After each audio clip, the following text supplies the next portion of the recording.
puerta que la Escritura nos dice es una puerta angosta. Esa puerta nos lleva al reino de Dios. De hecho, esa puerta nos lleva al reino eterno, que ese es el tema de hoy, el reino eterno de Dios. Y esa puerta estrecha no está escondida, está accesible, pero hay que buscar y hay que entrar por esa puerta estrecha. Y en el libro de Primera de Pedro, si quieres ir por ahí, el apóstol Pedro menciona unas cosas que son muy valiosas y muy importantes para nosotros. En el capítulo 1, versículo 17, menciona esto y dice: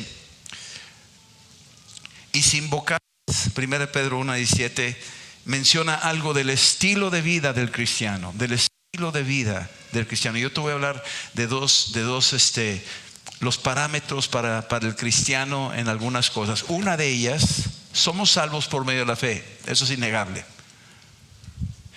Somos salvos por medio de la fe en Cristo, y ese es un don de Dios, y Él salva y nos da a nosotros vida eterna. Sin embargo, tenemos responsabilidades aquí en la tierra.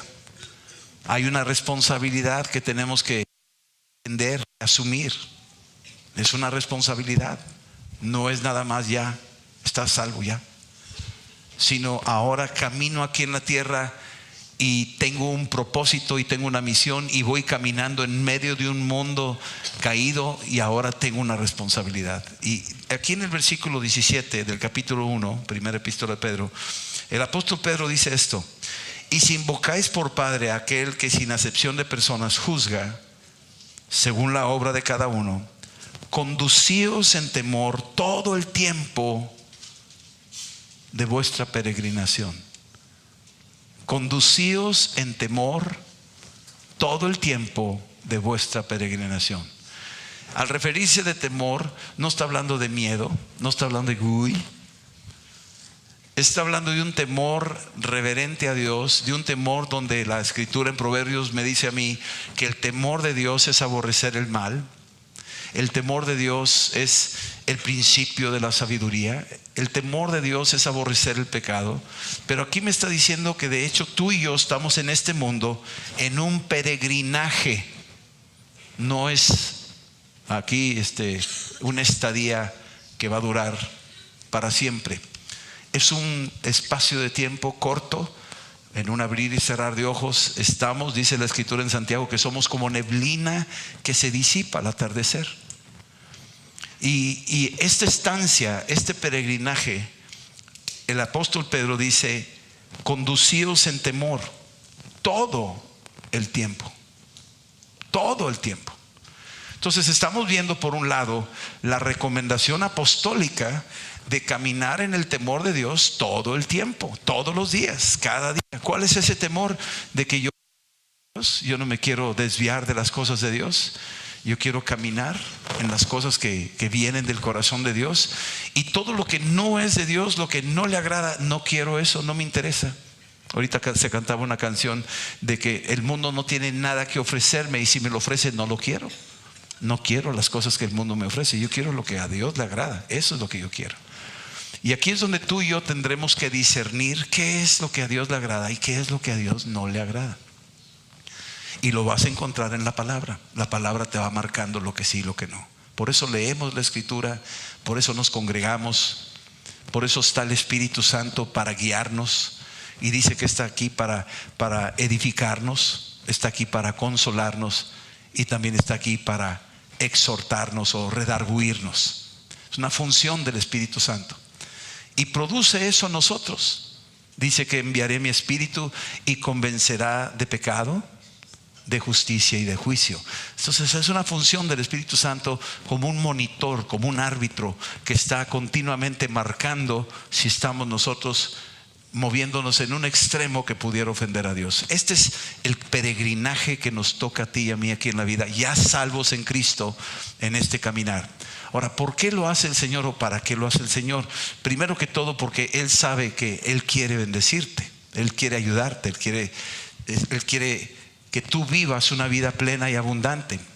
Por ahí decía alguien: el infierno existe aunque tú no creas en él. El infierno existe aunque no pienses en él. Y el infierno existe aunque no prediquen de él. existe. Y si nosotros no caminamos en este peregrinaje, en el temor de Dios, ese lugar existe. Y entonces tenemos aquí por la precaución que el Espíritu Santo ve los peligros, nos habla y nos dice: caminen en el temor de Dios todos los días de su peregrinaje. Eso es lo que nos dice. Ahora vamos a la segunda de Pedro. En la segunda de Pedro, el apóstol Pedro, en el capítulo 1, versículo 3, dice lo siguiente. Esto es hermoso. Estos son versículos que quisieras quedarte estacionado ahí todo el día, ¿verdad? Y los vamos a ver. ¿Cómo podemos permanecer en estas? ¿Se me hace mucho ruido? ¿Qué podemos hacer para que no? ¿Es más para atrás? Ok. Hombre blanco, no entender. Bueno, versículo 3 dice: como todas las cosas. ¿Qué dice ahí? ¿Cuántas cosas? Dice todas las cosas que pertenecen a la vida. Todas las cosas que pertenecen a la vida y a la piedad nos han sido dadas por su divino poder. Escucha bien lo que Cristo nos dio. Cristo nos dio eterna salvación por medio de su sangre.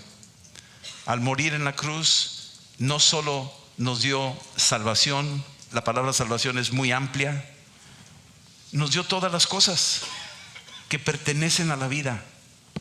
Nos dio todas las cosas que pertenecen a la vida y a la piedad. Así es que en Cristo encontramos que Él nos ha otorgado todas estas cosas. Todas las tenemos, nos han sido dadas por su divino poder, ¿sí? Por el Espíritu Santo. Dice: pero te ha dado esto mediante el conocimiento de aquel que nos llamó por su gloria y excelencia. Es decir, nosotros estamos hoy, esta mañana, leyendo la Escritura y descubriendo aquellas cosas que Dios nos dio. Porque muchos que apenas están cruzando estos versículos, de repente dices: wow, yo nunca había leído eso, que estaba eso ahí.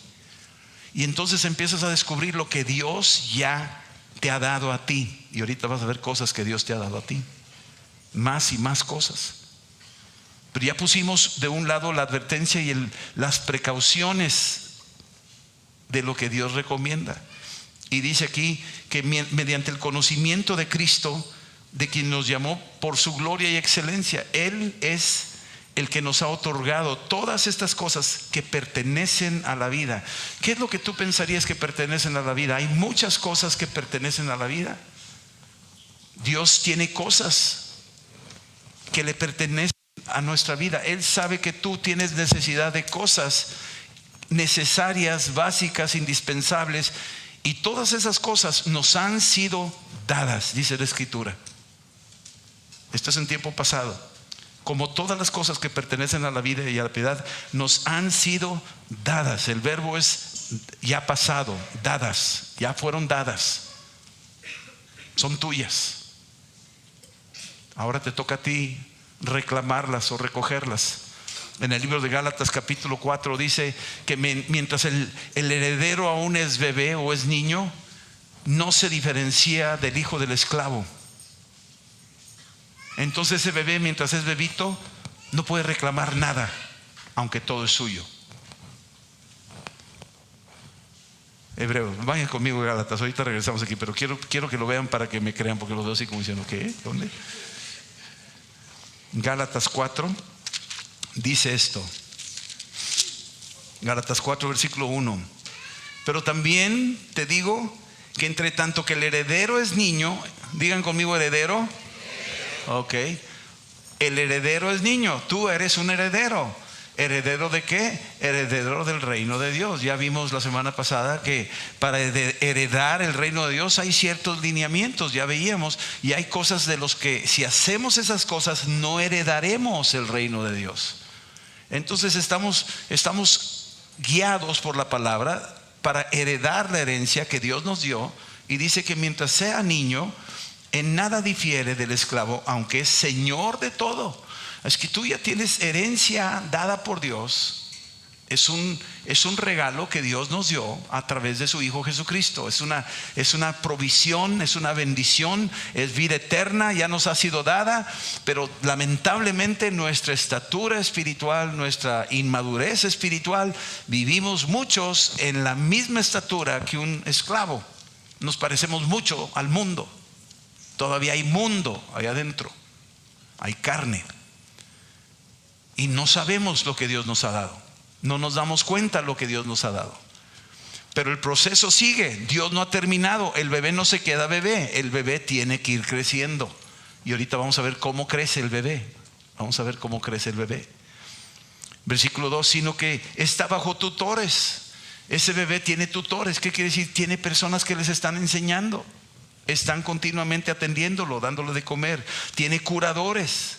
Es decir, personas que se cayó, se lastimó, ahí tiene su curador, alguien que está procurando que esté bien, hasta el tiempo señalado por el Padre, hasta que por sí solo, ¿verdad? Así despierta y ya deja de ser niño y empieza ahora sí a entrar en una madurez, que es la que Dios espera de nosotros. Versículo 3, así también nosotros cuando éramos niños estábamos en esclavitud bajo los rudimentos del mundo, pero cuando vino el cumplimiento del tiempo de Dios, envió a su Hijo, nacido de mujer y nacido bajo la ley, para que redimiese a los que estaban bajo la ley, a fin de que recibiésemos la adopción de hijos. Y por lo tanto, dice aquí, por cuanto sois hijos de Dios, ¿sí? Por cuanto sois hijos, Dios envió a vuestros corazones el Espíritu de su Hijo, el cual clama, Abba Padre. Así es que ya no eres esclavo. Dile al de al lado, ya no eres esclavo. Ya, no me pongas esa cara. Ya no eres esclavo, ¿sí? Sino hijo.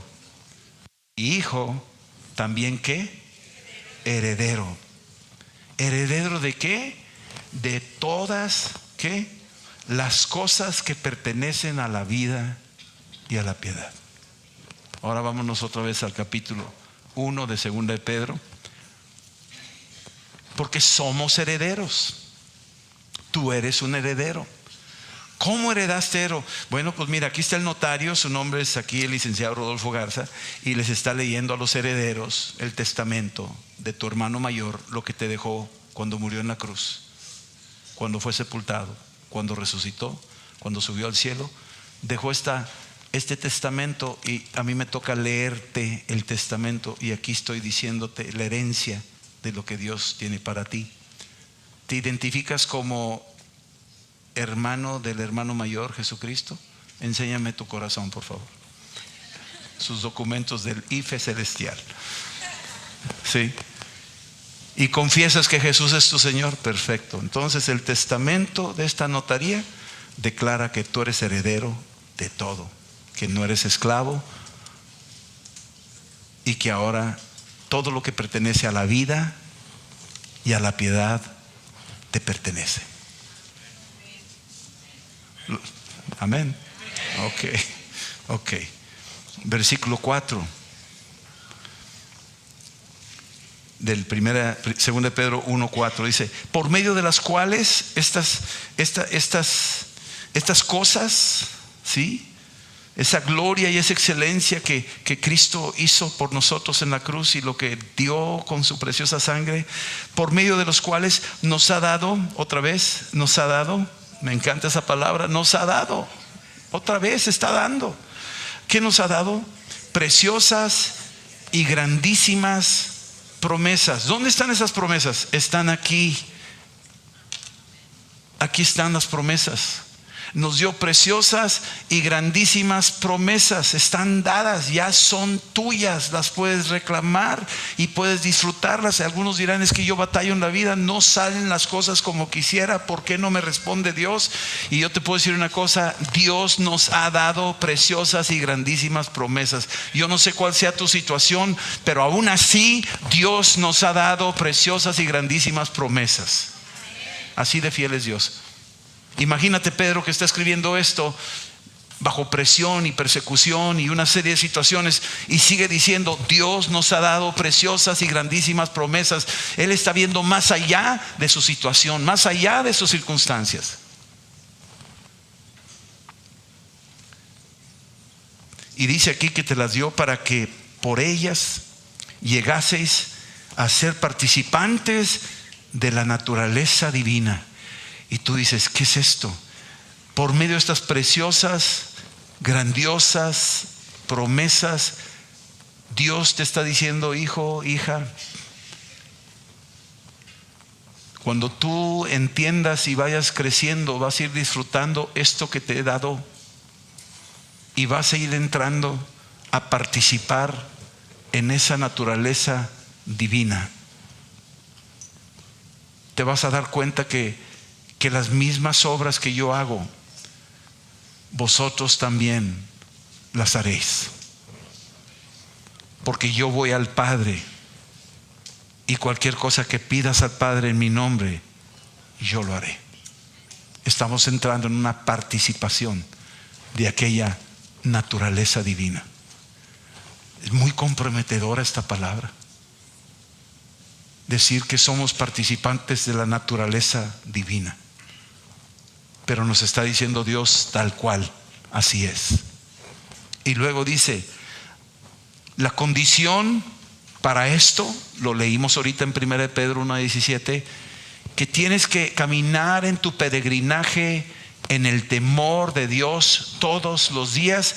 Aquí el versículo 4 te lo vuelve a recordar. Habiendo huido de la corrupción que hay en el mundo a causa de la concupiscencia. ¿Qué quiere decir eso? Que diariamente tendrás que huir de la corrupción. Tendrás que apartarte de la contaminación. Tendrás que cambiarle el canal de televisión. Tendrás que aparte los oídos cuando oigas cosas, o morderte la lengua cuando se te quiere salir una palabrota. O sea, tendrás que huir de esa corrupción todos los días de tu vida. Es una condición, es un requisito establecido por Dios. Sí somos salvos, sí somos hijos de un rey, herederos, pero si eres hijo de un rey, vas a tener que hablar como un rey, te vas a tener que portar como hijo de un rey. ¿Sí están entendiendo eso? No, ya soy salvo, soy hijo de un rey y me vale. Pues no, la realeza, el reino no te va a aceptar así. Es más, te la estás perdiendo si te portas así. Tú te la estás perdiendo, tú solo te estás haciendo daño. Entonces, versículo 5, ahora empieza a decirnos lo que tenemos que hacer. Un bebé que se parece a un bebé esclavo, pero es heredero de todo, tiene todo a su favor, pertenece al reino, está en el reino, pero el bebé no sabe. De hecho, el bebé juega a los pastelitos de lodo y se echa sus tacos de gusanos y de hormigas y se mete frijoles en la nariz y en la oreja, y así son los bebitos, aunque sean hijos de un rey. Y ahí están los tutores pendientes de ellos, ahí están los curadores pendientes de ellos, hasta que les caiga el 20, hasta que solitos se defiendan. ¿Me están siguiendo por dónde va? Ok, versículo 5. Ok, estamos en un proceso dentro del reino de Dios. Y aquí viene: vosotros también, poniendo toda diligencia, es decir, ahora sí te toca a ti. ¿Eres salvo? ¿De veras eres salvo? Muéstramelo que eres salvo. Es lo que está diciendo. Vas a tener que ponerle diligencia. No somos salvos por obras, pero sí son necesarias las obras. ¿Sí estamos? Y ahora la responsabilidad cae sobre nosotros, hijos del rey, porque somos herederos de este reino. Y dice, ahora sí, ustedes los creyentes también, échenle ganas. La palabra mexicanota, aunque aquí dice toda diligencia, poniendo toda diligencia. Por esto mismo, añádele, y empieza con el fundamento de la fe. empieza con 8 escalones. A esa fe que tú tienes y que activaste en Cristo y en su muerte y en su resurrección, a esa fe que le creíste a la palabra, que creíste en su sangre, a eso que tú accionaste porque por gracia eres salvo por medio de la fe y que Dios te lo dio, ni siquiera eso es tuyo, es un regalo de Dios, dice ahí Efesios 2. Esa fe que tú activaste, esa fe que te llevó a la condición por la gracia de Dios de ser hijo de Dios y de heredero, ok, ahora te toca a ti. Te toca a ti. A esa fe vas a añadirle virtud. Cuando empiezas a oír la palabra virtud, empiezas a descubrir que Dios te está diciendo, tú le tienes que poner virtud a eso. Y tú dices, bueno, ¿y esto qué es virtud? Tú vas a tener que esforzarte por ser bueno.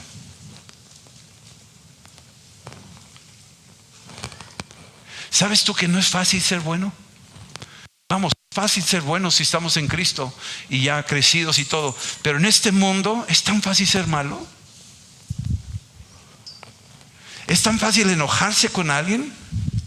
Es tan fácil decir, me los vas a pagar. O es tan fácil decir, pues no te quiero y ahí nos vimos. Y es tan fácil divorciarse. Es tan fácil insultarse. Es tan fácil soltarle un golpe. Para mucha gente, aún cristianos. Y dice aquí que tienes que ponerle toda diligencia a tu fe. Es decir, y vas a tener que ponerle virtud. ¿Sabes lo que es virtud?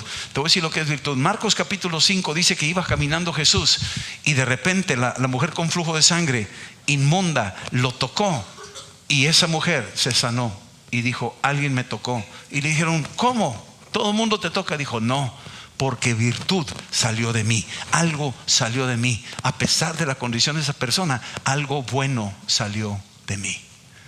Y lo que Dios está diciendo es, con toda diligencia a tu fe, esmérate para que algo bueno salga de ti. Esmérate para que algo bueno salga de ti. Te trató mal, trátala bien. Te jugó rudo, síguelo amando. Que algo bueno salga de nosotros, eso es virtud. Jesús lo dijo, porque virtud salió de mí. De hecho, algo bueno, ¿sabes lo que quiere decir también en otra explicación de esa palabra? Porque la palabra virtud quiere decir arete en griego. No es el arete de mujer, pero así se dice, arete. Y lo que quiere decir es poder milagroso. Cuando yo trato de hacerle bien a alguien, no solo hice una buena obra, sino salió un poder milagroso. Algo afectó. El reino se anunció. El reino de Dios se vio. ¿Sí estamos? Eso es virtud. Entonces a tu fe, que ya te la dio Dios y que la accionaste en la dirección correcta cuando el anuncio del evangelio fue predicado y tú dijiste, yo creo que Jesús es mi Señor, y recibiste a Cristo como tu Señor y ya eres un heredero, aunque estás apenas creciendo. El Señor dice, ¿sabes qué? Ahora a eso agrégale virtud. Ahora a eso empieza a mostrar el bien a los que están alrededor. Una lámpara, la función de la lámpara es alumbrar, y la función del cristiano es accionar el bien a los demás. ¿Sí estamos? Ok. Segunda cosa, a la virtud agrégale conocimiento. Y no te vayas con la finta de conocer muchas cosas y de leer muchos libros. No estamos hablando de eso. ¿Sí? A la virtud aquí, cuando dice agrégale conocimiento, está hablando que esa fe que tú tienes y ese bien que tú estás tratando de hacer, ahora no solo oigas historias bonitas, sino el conocimiento al que se está refiriendo aquí la Escritura es un conocimiento práctico. Es decir, Aquí en el instituto, en Epicentro, se les enseña mucho de la Biblia, pero después se les dice: ahora sí, muchachos, ¿ya lo oyeron? Ahora sí, vámonos a la calle, a los hospitales, a las cárceles, a los pueblos, porque queremos que tengan un conocimiento práctico. Y entonces esta palabra conocimiento no es solamente aprendizaje intelectual, sino es un conocimiento que adquieres por la experiencia. Lo adquieres por la experiencia. Hay gente que sabe más que muchos universitarios por la experiencia. Muchos me dicen: yo quiero tener el don de sanidad. Y les digo: ¿y has ido a un hospital? No, pero quiero tener el don. Y luego, ¿cuándo vas a darte cuenta que tienes el don? ¿No tienes que ir al hospital y orar por los enfermos para ver si lo tienes? Y entonces el conocimiento lo vas a adquirir por una experiencia. Y esto es lo que está diciendo la Escritura: a la virtud agrégale conocimiento. ¿Qué quiere decir? Experiencia, vivencia. La vivencia. No nomás que tú oigas, no nomás que te digan, sino que tú personalmente te constata. Cuando la mujer que estaba ahí en el pozo de Jacob con Jesús, y empezaron ahí a platicar, y Jesús le empezó a decir sus verdades, ella estaba totalmente asombrada de cómo este nazareno sabía toda su vida. Entonces fue a su pueblo y les dijo ahí en Juan 4:39, y él me dijo todo lo que yo había hecho. Y todos pues ya la conocían, ¿verdad? Pero ella empezó a decir sus cosas que todo el mundo sabía, pero no le decía. Y entonces fueron a verlo. El pueblo salió a verlo. Y cuando salieron a ver a Jesús, le dijeron esta palabra: ya no creemos por tus dichos, ahora creemos porque nosotros mismos lo hemos visto. ¿Qué es eso? Conocimiento por experiencia. Ellos tuvieron la vivencia. Y lo que va a producir en nosotros la vivencia, la experiencia, es eso, que lo practiquemos. De que estamos hablando de un cristianismo práctico, no es un cristianismo acá muy intelectualoide y teológico y muchos términos. Estamos hablando de un cristianismo aterrizado. Me acuerdo cuando recibimos a Cristo allá en Puebla, nosotros hace 32 años. Cuando yo recibí a Cristo, lo primero que sentía yo era ir a hablarle a Adriana y decirle una experiencia práctica, transmitirle una vivencia, y luego ver los milagros que pasaban en nuestra vida, en nuestro hogar, en nuestra casa. Cómo salían demonios de mi casa, literalmente demonios de mi casa. Estaba un día ella limpiando el cuarto, y del closet ella estaba cantando alabanzas. Ni teníamos una semana ni 2 semanas tal vez en Cristo, y estaba cantando alabanzas, y del closet salió una voz que decía: no ores. Y me llamó, y ella es psicóloga, y me llamó y dijo: oye, no estoy loca, pero necesitas venir rápido a la casa. Y llegué, ¿y de qué se trata? Pues estaba aquí limpiando, y de repente salió una voz del closet que decía: no ores. Yo estaba cantando alabanzas. Y dijo: oye, pues yo no sé nada de eso, man. Yo era recién nacido, no sé nada. Le llamé a un líder, a uno de los pastores ahí, y llegó. Y abrió el closet, y tenía un chorro de figuras que había desenterrado, que habían sido usadas en sacrificios allá de los cholultecas y todo. Yo tenía una colección ahí de arqueología, y me dijo: ¿sabes qué? Vas a tener que hacer una limpia cristiana.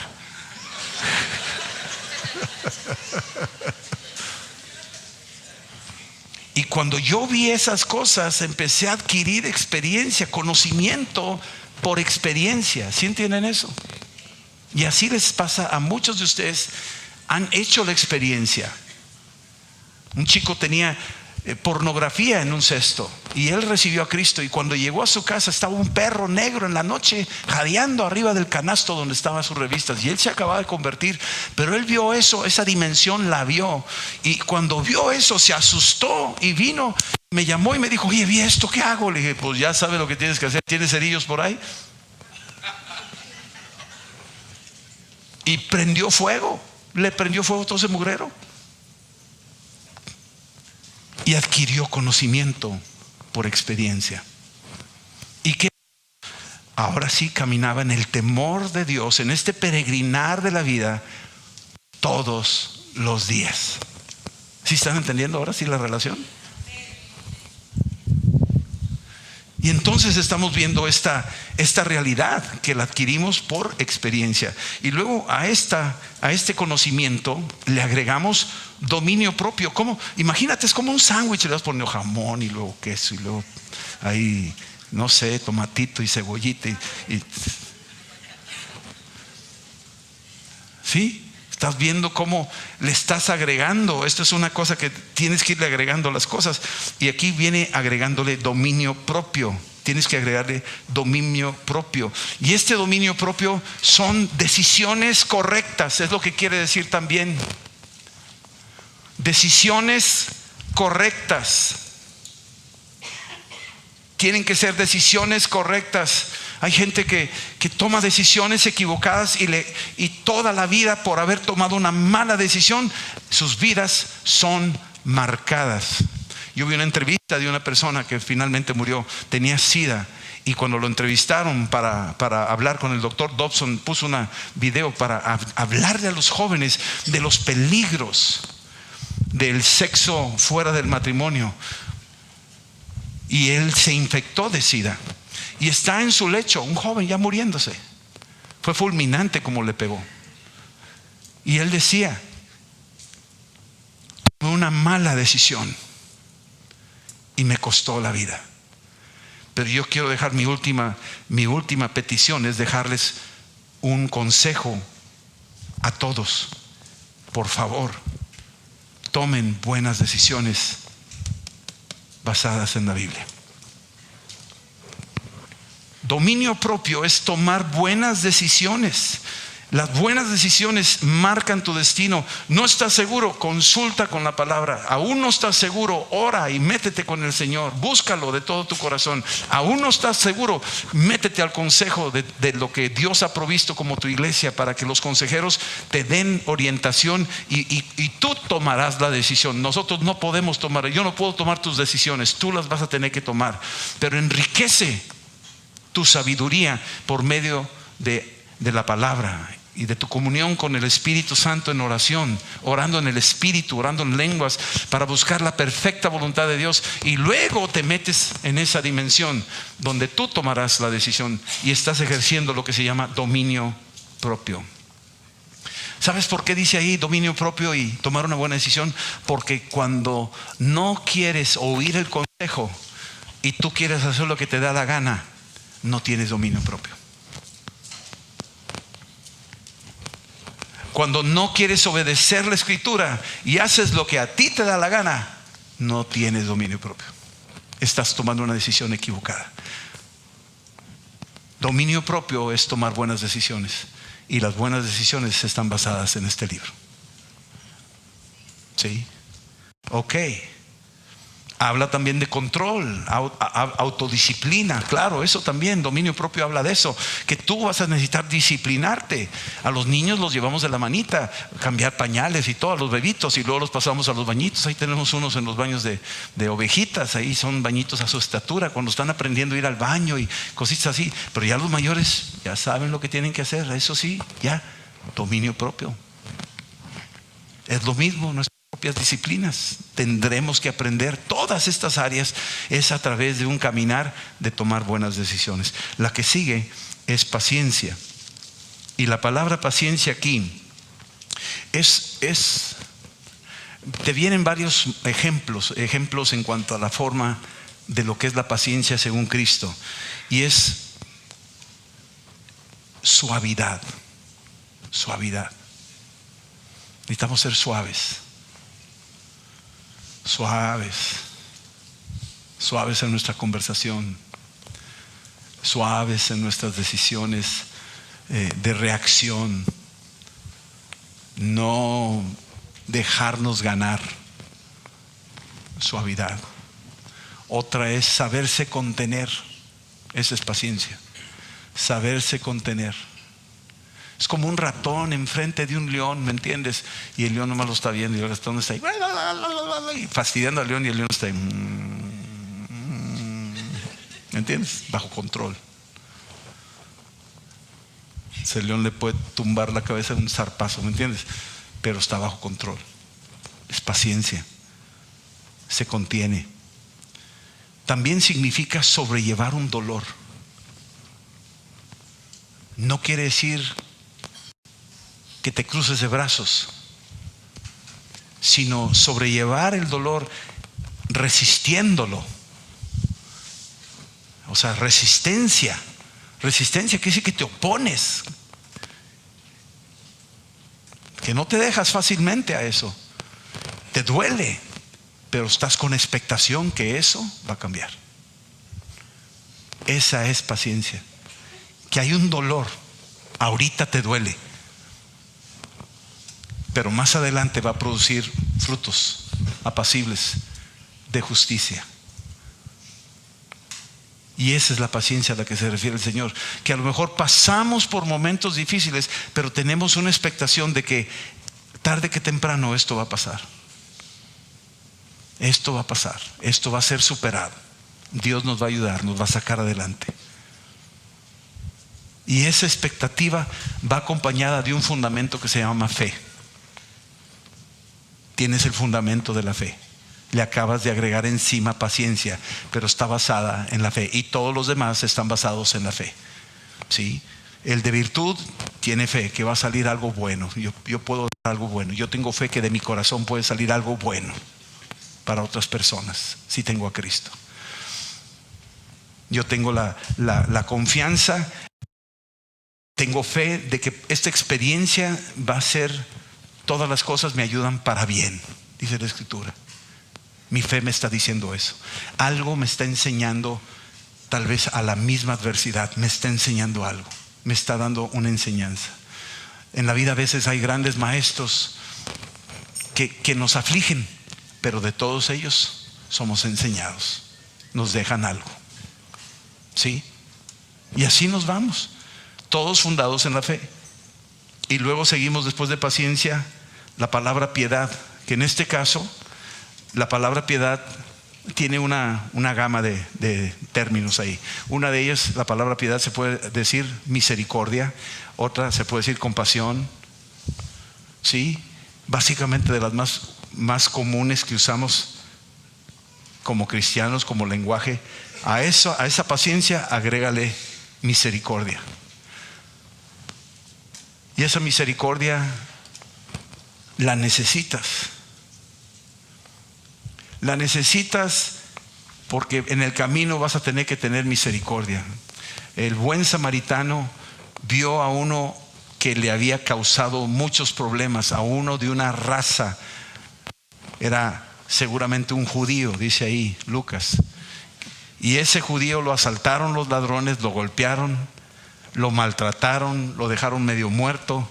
Pasó un sacerdote y ese sacerdote no usaba las grandísimas promesas. De hecho, yo pienso que a lo mejor ni era heredero del reino de Dios, porque no se detuvo. Y pasó un levita y lo mismo.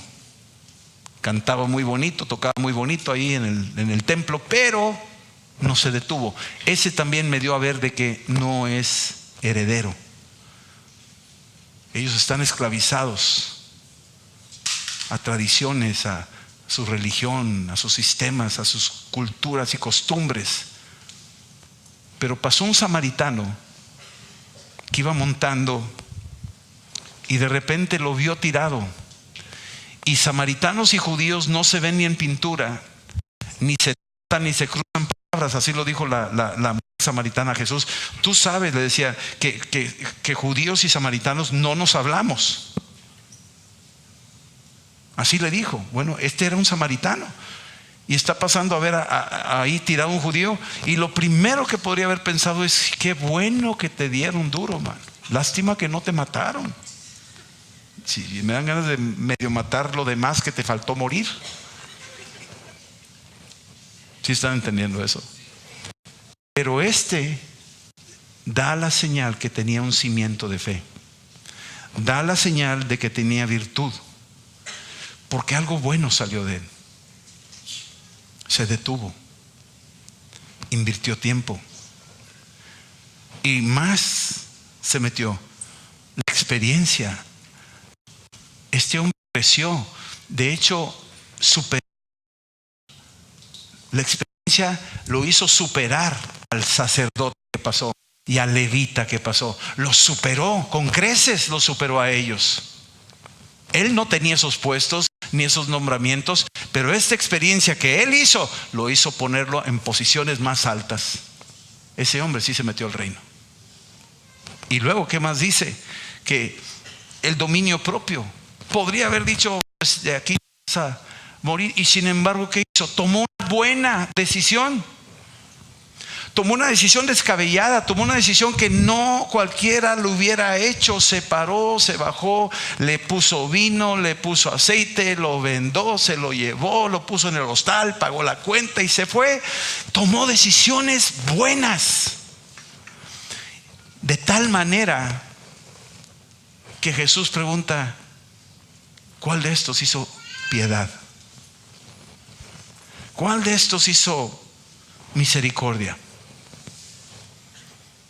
Y los judíos, este judío que preguntó, ¿qué necesito para heredar el reino? ¿Qué necesito para heredar el reino? Le dijo, vete a la segunda de Pedro, capítulo 1, versículo 5 y léelo.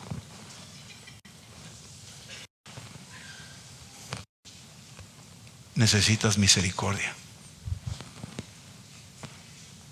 Porque sin misericordia no vas a entrar al reino. Porque si tú no das misericordia, tú y yo vamos a necesitar misericordia cuando entremos. ¿Sí entiendes esto? Y así como quieres que los hombres te traten, tú los vas a tener que tratar. Y la clave aquí es piedad, es misericordia. La que sigue, afecto fraternal. Esta palabra se puede entender como Filadelfia, que viene siendo un amor entre miembros de la familia. Este samaritano vio a ese tirado ahí judío que le decía a los samaritanos perros. Lo vio como familia.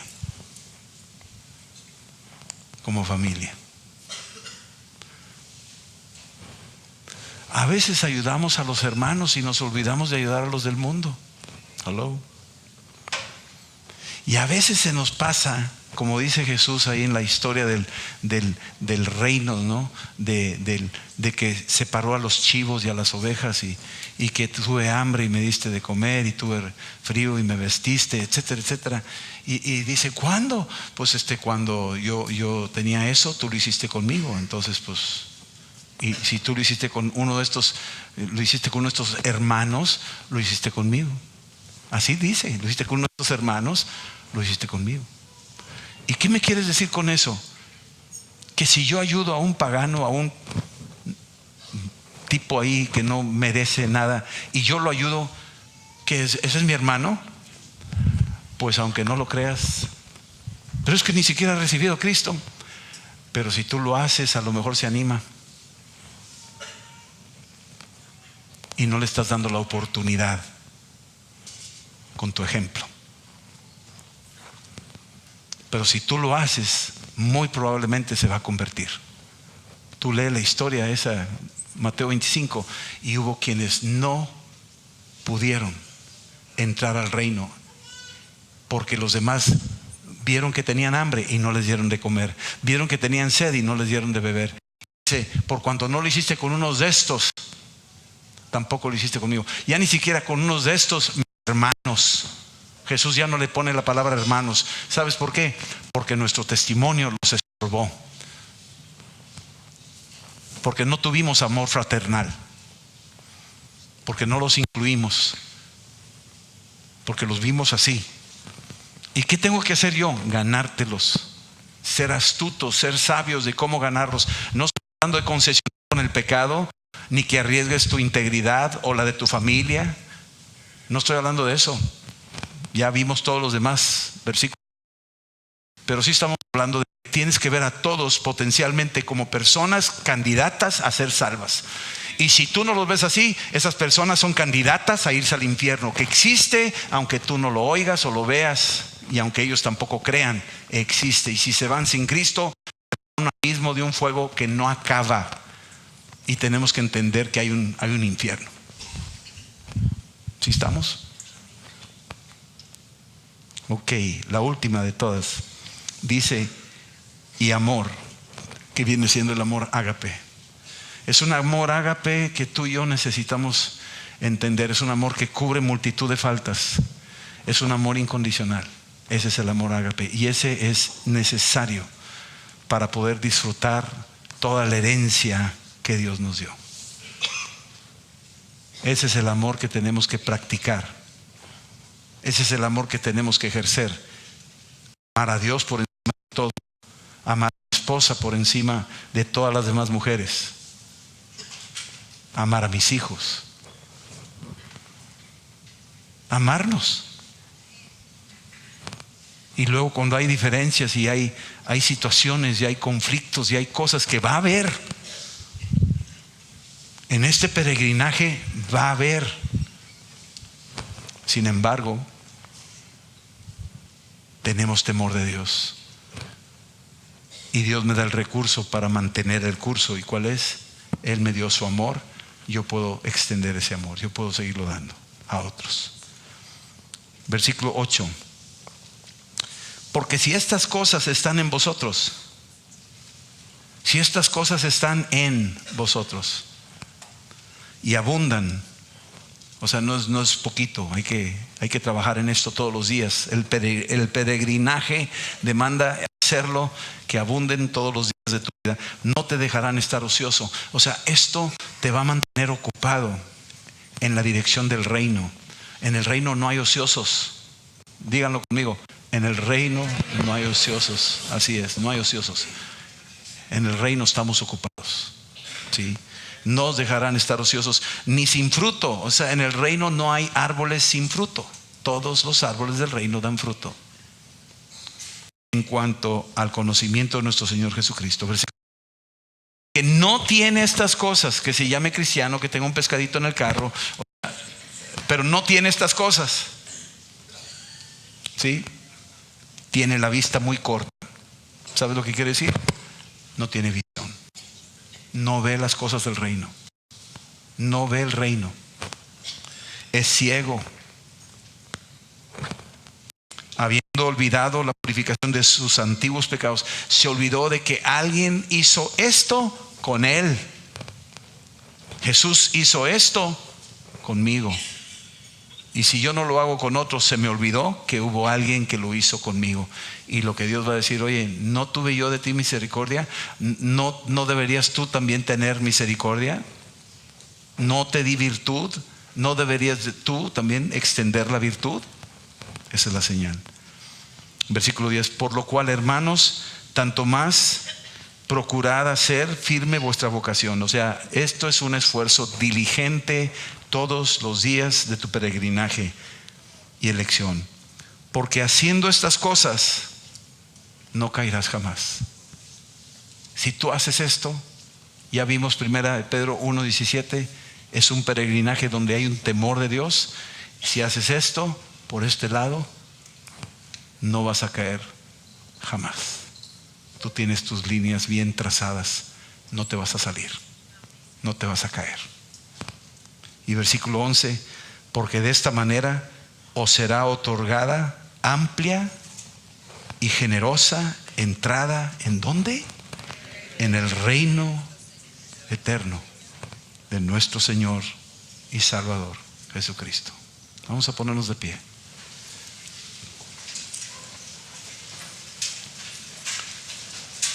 De esta manera, esta es la manera, de esta manera os será otorgada. Wow, esa puerta estrecha, de repente te vas acercando y no es tan estrecha, se empieza a ampliar. De hecho es estrecha tal vez el paso, pero sales a un mundo. Cuando sale un bebé del vientre de su mamá, sale y parece que es muy estrecho, pero entra a todo un universo de cosas. Imagínate lo que está diciendo, que tal vez sea muy estrecho lo que estás viviendo, pero vas a entrar en una amplia y generosa entrada en el reino eterno de nuestro Señor y Salvador Jesucristo. Si quieren cerrar sus ojos y oramos. Yo no sé por dónde estuvo el Espíritu Santo tocando tu vida. A mí me ha tocado, me habló cuando estaba preparando esto, y yo espero que te haya hablado. Tú ya no eres un esclavo ni una esclava. Y si has venido por primera vez y nunca has recibido a Cristo, hoy es el día que tú lo hagas para que pases de esclavitud a libertad. Y puedes hacer esta oración conmigo y decirle: Señor Jesús, ahí mismo, dilo en voz alta: Señor Jesús, yo te pido perdón por mis pecados. Me arrepiento, Señor, y renuncio a esa vida perdida. Y yo quiero invitarte que vengas a mi corazón, me laves con tu sangre y me llenes con tu Santo Espíritu, y cambies mi vida y me ayudes a caminar como un hijo del Rey, heredero de todas las cosas que pertenecen a la vida. La recibo, Señor. Ayúdame a resistir y aborrecer el pecado, a tener temor de Dios, a caminar en santidad. Ayúdame, Señor, a edificar la fe que me has dado y estar agregando a la fe virtud, y a la virtud agregarle conocimiento, y al conocimiento paciencia, dominio propio y piedad, amor fraternal y el amor que sobrepasa todo entendimiento. Yo quiero ver y quiero hacer tu perfecta voluntad. Y gracias que hay una puerta estrecha que me lleva a una entrada amplia y generosa del reino eterno de mi Señor Jesucristo. A ti sea la gloria, la honra y la alabanza en Cristo Jesús. Amén. Amén. Amén. Y la paz de Cristo y el amor del Padre sea con cada uno de ustedes, y la coinonía del Espíritu Santo les acompañe a lo largo de sus días en este peregrinar. El temor de Dios permanezca en sus vidas, en el nombre de Jesús. Amén. Amén. Dios los bendiga. Nos vemos el día de mañana, líderes, y el miércoles es el último capítulo de Colosenses. Se pueden saludar y se pueden bendecir. Ya empezaron los cursos. En unos 5 minutos más pasen a sus salones para tomar los cursos. Dios los bendiga.